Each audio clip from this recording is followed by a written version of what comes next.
Ibig sabihin, lahat ng gusto ko gagawin mo. Lahat.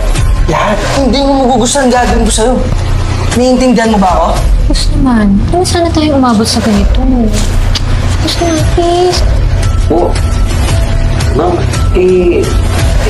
ano naman po yun? Tulungan mo ko akitin yung boss mo. Pag naakit ko at nagsaksi tayo, dadagdagan ko pa yan. No, ma'am. Paano kung sabihin ko sa inyo na... Alam mo, Ever, pag ito na-fail mong gawin ulit, hindi mo magugustuhan gagawin ko sa'yo. Naiintindihan mo ba ako? Gusto naman. Hindi sana tayong umabot sa ganito. Gusto naman, please. Pag-isipan mong mabuti yan, Ever, ha? Boss. Boss naman, ano ba?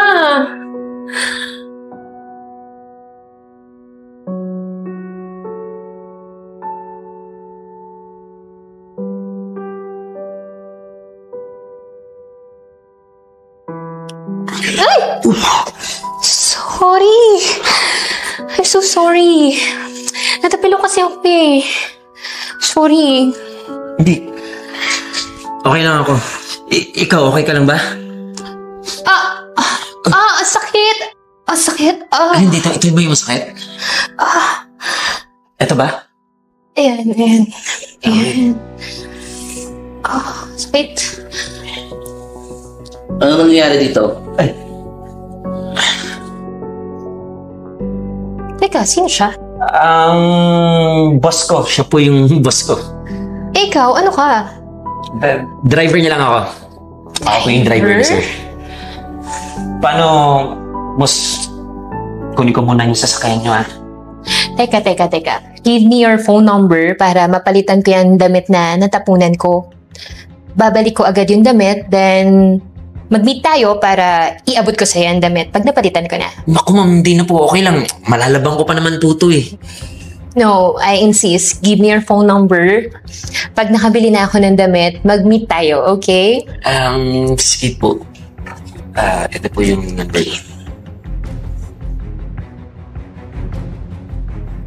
Okay, thank you. Salamat po. Thank you.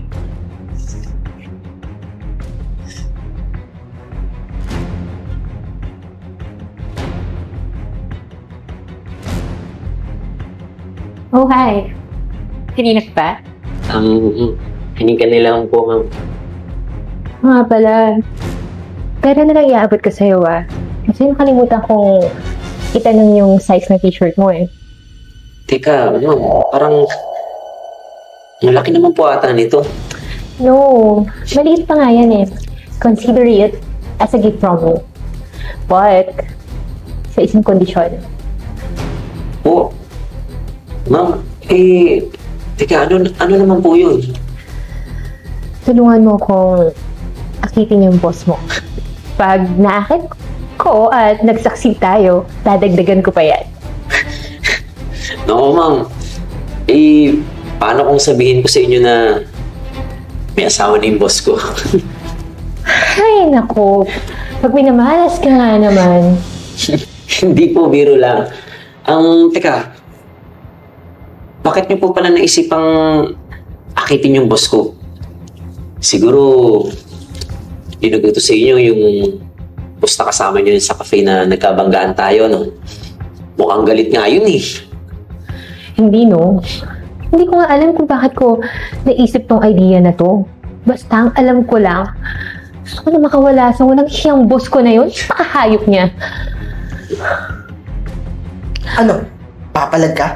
Baka nakakalimutan mo sa kumpanya ko ikaw nagtatrabaho? Ibig sabihin, lahat ng gusto ko gagawin mo. Lahat. Kasi nga, pag mamayari kita, naintindihan mo? Ano? Tangina. Hayop pala sa hayop pa yung boss mo, eh. Teka lang. Bakit nga pala gusto mo pang akitin yung boss ko, eh? Pwede ka namang mag-resign, tapos mag-apply ka sa iba, di ba? Basta, pwede man namin sasad. Basta tulungan mo na lang ako. Sabi mo, eh. Teka, what if punta tayo sa place ko? Para? Para turuan huwag kang agitin yung boss ko. Eh, alam nga naman gawin natin dito, di ba? Okay, fine. So, tara na. Yan na.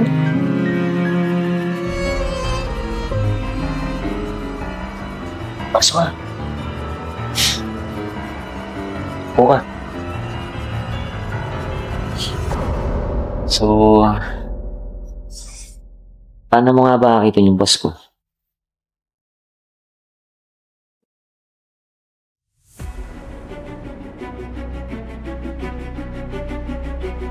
Oh, masyado kang mabilis. Hindi mo makukuha ang boss ko ng ganyan. Madali ka mapaghahalata na pinaghandaan mo yung araw niyong dalawa.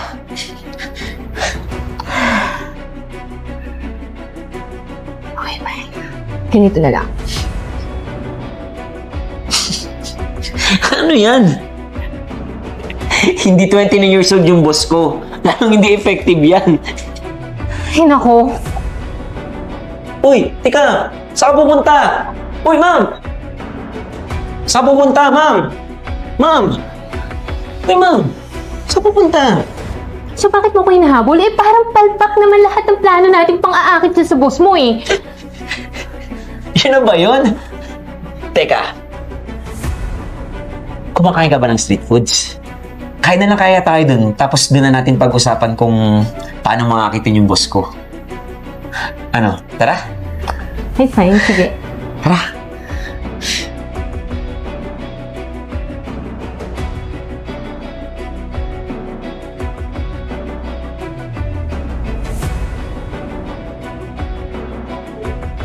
Oh, hi. Have a sip. So, kamusta? And your? Never. Sir, nandito ako para humingi ng pasay sa...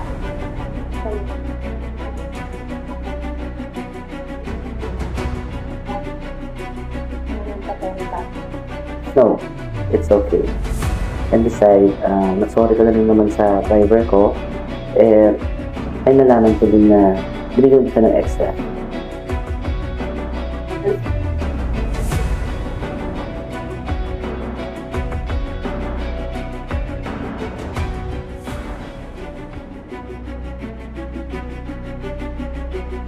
Hayop ka? Ibalik mo yung pera binigay ko sa'yo. Hindi ko na pagpapatuloy pa. Ayoko na. Hindi ko na kaya. Ma'am, sorry po. Pasensya na po kayo. Nagastos ko na po yung lahat ng pera na binigay niyo sa akin eh. Kulang pa po kasi sa gastusin yung sweldo ko po. Minamalas ka nga naman. Ganito na lang. Kain na lang tayo ng street foods. Makabawin man lang po ako sa inyo. Alam mo, wala naman na akong pake kung maibalik mo man o hindi yung pera na binigay ko sa'yo eh. Wala na rin akong balak itong patuloy pa itong plano na to. Kasi alam mo, sa sandaling panahon na makasama kita, parang nahulog na yung loob ko sa'yo. Talaga? Ang ina, Ever. Kaya pala ilang araw ka na hindi pumapasok. Kasi may bago ka nang nilalande. Hoy! Bastos ka! Hoy, para sabihin ko sa'yo, trabahante ko yung kasama mo. Ibig sabihin, alipin, alila, at higit sa lahat, pagmamayari ko yung kasama mo. Pagmamayari? Bakit? Ha? Asawa mo ba siya? Sino ka para sabing sa'yo siya? Eh, boss ka lang naman niya, di ba? Oh, bakit? Sino ka ba at ano ka ba niya? Para makasta ka ng ganyan. Ako? Ako lang naman ang may-ari ng isa sa pinakamalaki at kilalang kumpanya. Ang Tibon. At ako lang din naman ang mapapang-asawa na niya. Alam mo, umalis ka na. Baka kasi mag-iba ang ihip ng hangin sa ulo ko, eh makalagad pa kita dahil dyan sa sama ng ugali mo. Teka, ito pa. Tandaan mo rin to. Pag boss ka, ang trabahante minamahal.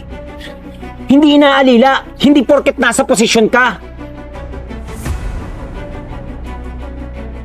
Okay ka lang ba? Oh, tara na. So, paano? Sakay na tayo? Alam mo, mas pipiliin ko Para mas romantic. Sige, tara na.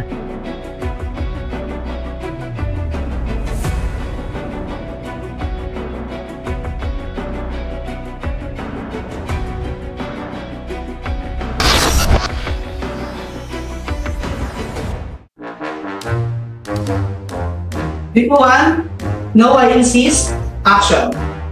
No. I insist. Give me your phone number para pag napalitan ko na yung damit mo at nakabili na ako, mag-meet tayo. Ah! O, nag-rumble. Hindi, tama naman. Chika ko yun. Ikaw ba ako? No, I insist. Give me your phone number para pag nakabili na ako ng bagong damit, makita tayo. Okay? Naku, hindi naman. Okay lang ako. Malalabang ko pa naman po ito eh. No. Give me your phone number. Okay? Bumalik ka. Oo nga eh. Bumalik ka. Bumalik ka. Bibigay mo na yun. Bumalik ko.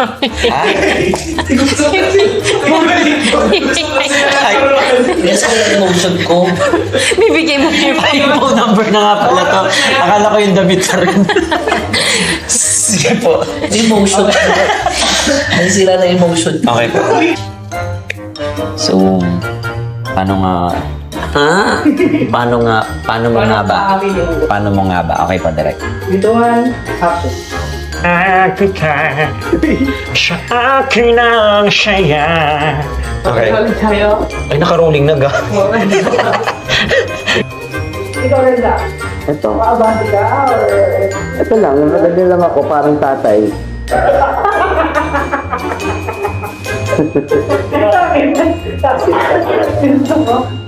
Okay, rolling. 3, 2, 1.